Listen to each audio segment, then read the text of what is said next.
Bismillahirrahmanirrahim. Assalamualaikum warahmatullahi wabarakatuh. Pada kesempatan kali ini saya akan membahas tentang data time series dengan pendekatan model ECM.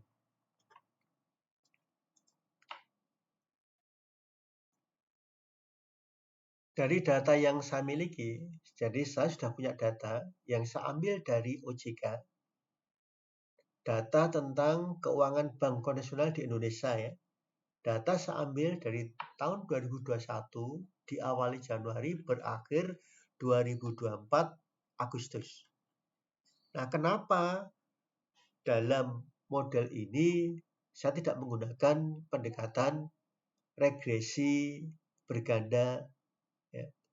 Karena regresi berganda ini ada kecenderungan ya, itu menghasilkan regresi lancung.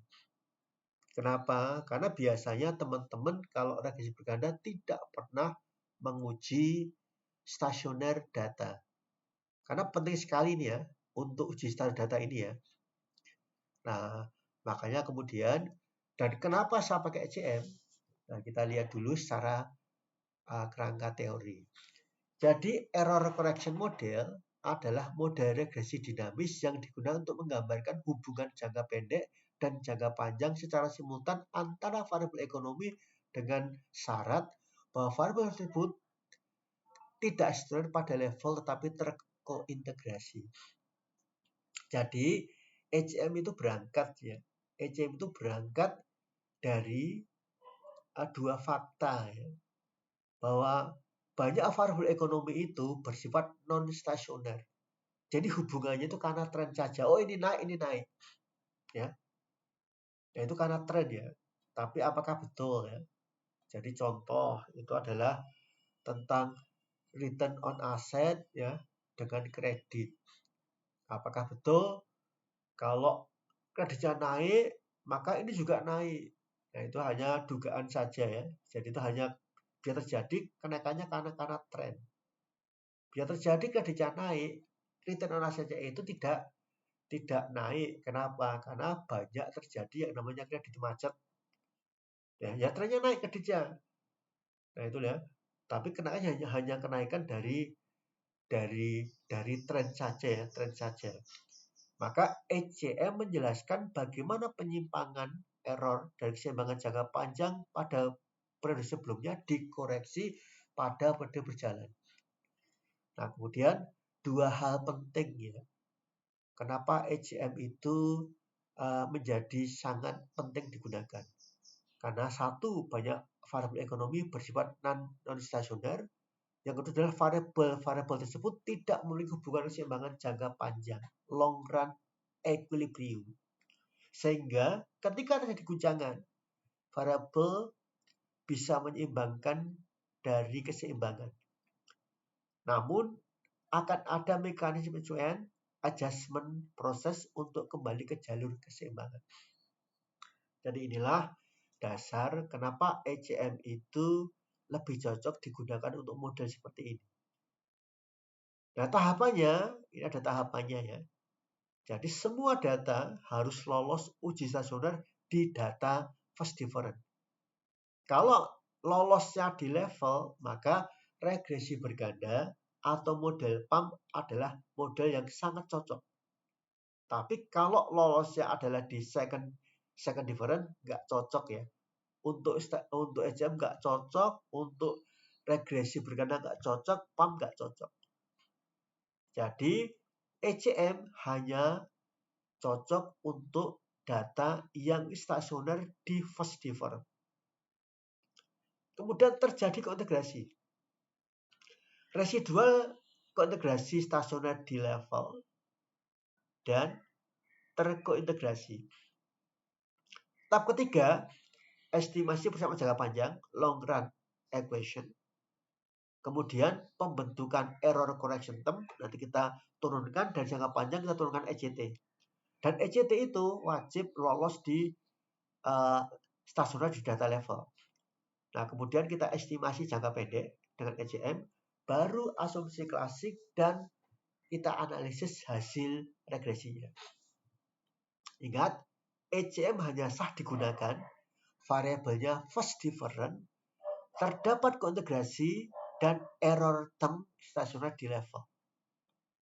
Ini adalah mode fungsinya. Jadi kita gunakan dependent variable adalah rho A. Ini adalah persamaannya. Oke, sekarang kita copy. Kita copy ya, data yang ada di Excel, kita copy. Yang di copy hanya nama variabel dan pastikan nama variabel tidak ada spasi. Semua variabel kita hafalkan tahun, mulai tahun berakhir 2021 Januari, 2024 bulannya adalah Agustus. Setelah kita copy, kita buka Fuse. Kita buka Fuse 13 ya. Kita buka dulu. Oke, ya. Nah, sekarang kita pilih file, new work file. Kemudian ada 3 pilihan, cross, dated, balance panel. Kita pilih yang dated. Bulannya tadi adalah data berbentuk bulanan, monthly. Diawali 2021, monthly 01. Diakhiri 2024, monthly bulannya adalah Agustus. Oke. Maka ada 44 observasi. Yang kita hanya muncul Y sama dengan C tambah B1 X1 tambah B2 X2 tambah bla bla bla sampai BN XN plus error. Kita sudah munculkan C sama resid. Maka variabel belum muncul, belum tampil. Untuk tampilkan variabel di sini, maka kita pilih quick. Kemudian pilih empty group, kita bawa ke sini ya. Maka kita pastikan ya, kalau kita udah di copy, di sini kita klik kanan, paste, data akan pindah ke sini yang dari Excel tadi ya. Kita klik paste. Sudah muncul di sini. Nah, setelah data tampil atau muncul di Fuse, maka tahap berikutnya adalah tadi kita gunakan tadi adalah uji stasioner. Bagaimana cara mengujinya? Maka adalah kita kembali ke Fuse ya. Semua data kita uji berbarengan, tidak satu persatu ya. Berbarengan, maka kita pilih view, kita pilih unit root test, kita pilih cross sectional independent. Diuji dulu di tingkat level. Level ya. Level kita oke. Nah, lihatlah di sini adalah probabilitasnya. Karena datanya adalah probabilitasnya adalah di 0, di atas 0,05, berarti dia tidak lolos di data level. Artinya, itulah syarat dari ECM tidak boleh lolos di data level. Nah, kemudian karena nggak lolos di level, kita uji kembali. View, kemudian unit root test, cross-sectional independent, kita naikkan ke first different. Data asli, data level, kemudian first different itu perubahannya. Perubahannya ya, jadi T min 1. T dikurangi T min 1. Untuk ketemu perubahan. Kita oke, klik ke sini. Nah, dari data uji stasioner first different menunjukkan probabilitas di bawah 0,05. Artinya apa? Artinya seluruh variabel itu sudah memenuhi syarat untuk digunakan ECM. Kenapa? Karena sudah lolos di first different uji normalitasnya. Setelah ini, maka tahap berikutnya adalah kita uji kointegrasi. Nah, gimana caranya uji kointegrasi? Maka kita estimasi jangka panjangnya, nanti kita turunkan ECT-nya. Nah, gimana caranya? Maka sekarang kita tampilkan data tadi ya, dengan view. Kita gunakan spreadsheet data ini ya. Nah, sekarang karena kolom pertama itu sudah row A, dan row A adalah topik ini ya, topik hari ini untuk membahas tentang variabel B terikatnya, maka kita bisa gunakan proc make equation. Berarti yang baris yang urutan pertama ini adalah variabel terikat. Kemudian di belakang row adalah variabel bebas. Nah, C-nya boleh di C ini atau setelah variabel terikatnya. Kita oke dulu, klik ke sini. Nah, dari sini kita udah ketemu ya semua signifikan. Cuma ada yang mengganjal ya. Row A pakai persen. Bopo pakai persen. NIM pakai persen, LDR pakai persen, aset. Ini angkanya kecil sekali. Berarti kalau kecil ini berarti data gapnya tinggi, ini masih angkanya besar. Nah, untuk menghaluskan data ini, maka kita gunakan log. Di sini. Karena apa? Kalau pakai masih model ini modelnya itu adalah aset masih absolut. Kemudian bopo sampai RAL-nya adalah relatif. Berarti ini model campuran ya, ada absolut, ada relatif. Kalau relatif pakainya persen, kalau absolut ya tergantung.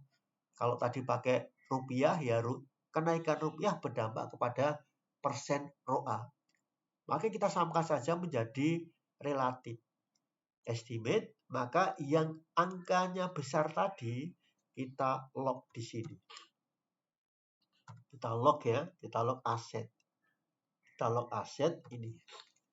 Berarti perhatikan setelah saya oke, nanti ini akan berubah. Ini akan berubah angka asetnya, tapi probabilitasnya nggak berubah. Oke, kita klik ke sini. Ya, signifikannya tidak berubah, tapi ini sudah ketemu ini. Nah, sekarang angka ini kalau kita artikan menunjukkan bahwa angka elastisitas. Semua itu dianalisis menggunakan persen. Jadi kalau aset naik 1%, maka return on asset akan naik 0,97%. Jadi ini sudah pendekatan relatif dan bahasa ekonomi ini angka adalah angka elastisitas. Ini ya. Nah, selanjutnya setelah uji stasionernya lolos di level, kemudian kita sudah meregres jangka panjang, maka kita akan turunkan ECT. Nah, dari mana ECT ini? Ya, kita kan tadi sudah masuk ke sini. Ke ini ya. Kita akan cari residual kointegrasi stasioner dari jangka panjang. Gimana caranya? Maka sekarang kita pilih di sini proc, kemudian make residual series. Klik, maka kita tulis ECT. ECT. Ini adalah kita sudah nurunkan ya. Ini sudah nurunkan di sini. Kita turunkan di sini, ketemu ECT ya, pembentukan error correction term. ECT ini. Nah, kemudian dari ini kita oke, maka sudah ECT-nya akan muncul ke sini. ECT ini. ECT ini ya, ini sudah muncul ECT di sini. ECT-nya muncul. Nah, ECT ini harus lolos, syaratnya tadi adalah lolos.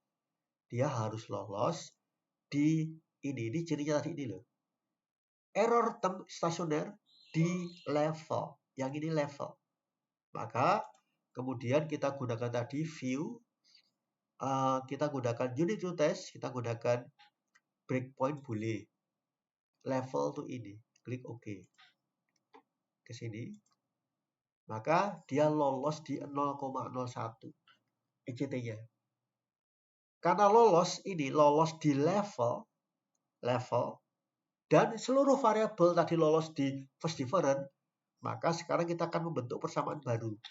Namanya adalah estimasi model ECM. Nah, bagaimana membentuknya? Maka sekarang kita kembali ke sini. Kembali ke ini, estimate ini. Maka semua diberikan D. Karena apa? Seluruh variabel lolos di first difference. First difference ya. Berarti ini kan bentuk ini. Ini semua dikasih D. D-nya boleh kecil, boleh besar, tidak ada masalah. D ya. Ini dimasukkan D. Semua dimasukkan D. Kemudian ini juga D. Ini kemudian D juga. Ini juga D. Nah, ini juga terakhir pakai D. Ini juga pakai D. Ya, ini D. Nah, kalau ini ingat waktunya masih T semua. Jadi belum ada lag-nya. Nah, lag-nya ini karena ECT-nya loss di level, berarti nggak boleh pakai D. Cukup tulis ECT. Nah, karena kemudian dikoreksi oleh kesalahan masa lalu, berarti ECT-nya masa lalu. Maka kemudian kita gunakan tadi min 1. Ini ya. Nah, nanti ini kita lihat tadi adalah kalau kita lihat ya, angka ini akan turun. Maka harapannya nanti dengan model dinamik tadi, maka R square-nya itu akan turun. Ini ya, karena apa regresi lancung tadi ya, ini karena kemudian R-nya besar, kita coba nanti ini ya. Ini adalah jangka panjang ya, ini jangka panjang tuh ini. Jangka panjang ya, Jawa adalah POPO, NIMR, LDR, ini ya, ini jangka panjang. Nah, kemudian inilah kita bentuk jangka pendek. Ini jangka pendek atau ECT tadi ya. Cirinya apa? Sudah masukkan error correction term masa lalunya. Ini dari mana ini logika ini? Ini adalah logikanya dari sini. Ini ya. Logikanya kalau nanti Anda lihat ECM menjelaskan bagaimana penyempurnaan error dari keseimbangan jangka panjang pada periode sebelumnya dikoreksi pada periode berjalan. Itu ya. Nah itu. Jadi makanya tadi kan kita intinya tadi ini. Makanya kemudian ini ada namanya adjustment proses ya. Dan kemudian terakhir adalah cheat ini. Variabelnya di first different. Terdapat kondisi errornya di stasioner. Tapi errornya error masa lalu sebelumnya. Ya ini sebelumnya tadi. Berarti modelnya tadi ini. Ini adalah yang ini. Ini adalah kalau kita lihat adalah first different. ECT-nya ini adalah data level. Terus ini mengkoreksi yang masa lalu ini ECT. Kita klik ya, klik ke sini. Maka sekarang lihat R-nya turun. Kalau tadi kita hanya mengandalkan berganda itu adalah regresinya adalah lancung, ini sudah turun. Ini turun tadi ini ya. Nah sekarang cirinya tadi ECT adalah ini naik. Ini naik ya. Ini naik. Dia harus signifikan. ECT signifikan. Tandanya negatif. Wajib negatif. Tadi kan di sini. Jadi kalau nanti kita lihat tadi, ECT itu adalah wajib negatif. Di sana tadi adalah kalau nanti kita lihat ya, itu dia adalah harus berbentuk negatif ya dan signifikan. Ini sudah ketemu negatif signifikan. Dalam jangka pendek, maka hanya ada dua variabel yang mempengaruhi return on asset. Apa? NIMR. Ya. Dan di sini semua ini, inilah yang kemudian kita lihat adalah koefisien. Ini elastisitas ya. Berarti yang menentukan return on asset dari variabel adalah ini ya. Aset tidak signifikan, tapi dari dua ini, maka NIM itu paling signifikan. Kalau kita bicara tadi ini ya, ini adalah hasilnya ya. Ini berarti ini sudah bentuknya adalah ECM, karena cirinya sudah terpenuhi. ECT negatif signifikan. Nah, kemudian kita perlu uji, betul nggak? Model adalah model yang valid atau baik. Kita uji, berikutnya adalah asumsi klasik. Tahapannya adalah uji asumsi klasik. Nah, untuk uji ini kita gunakan 5 ya. Yang pertama adalah normalitas. Normalitas tadi adalah ini.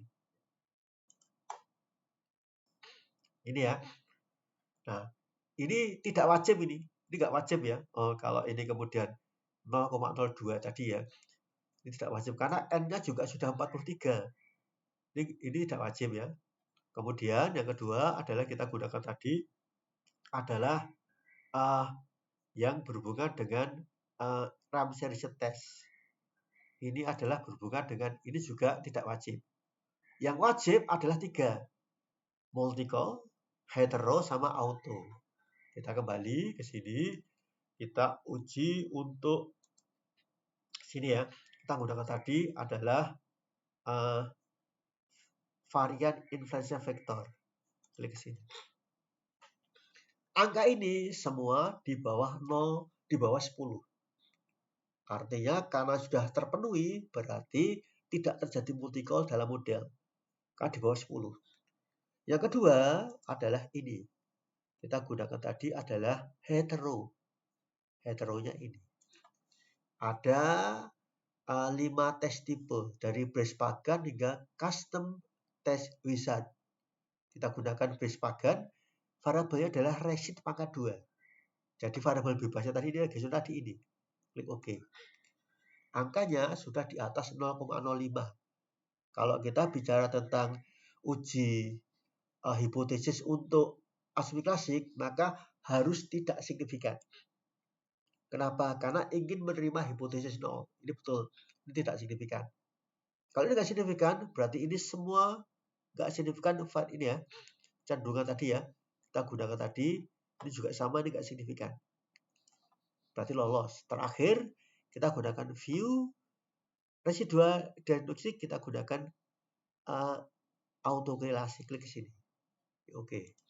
Ya, ini juga lolos. Ops R squared ini ada di atas 0,05 dan ini semua nggak signifikan. Terutama adalah resid 1, resid min 1, resid min 2.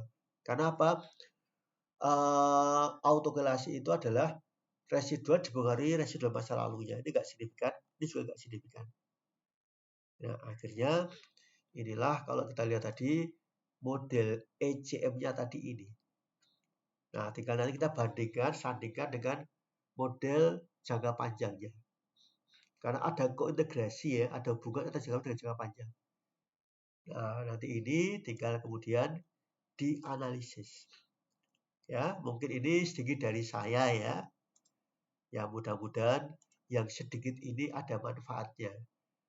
Kurang maaf. Assalamualaikum warahmatullahi wabarakatuh.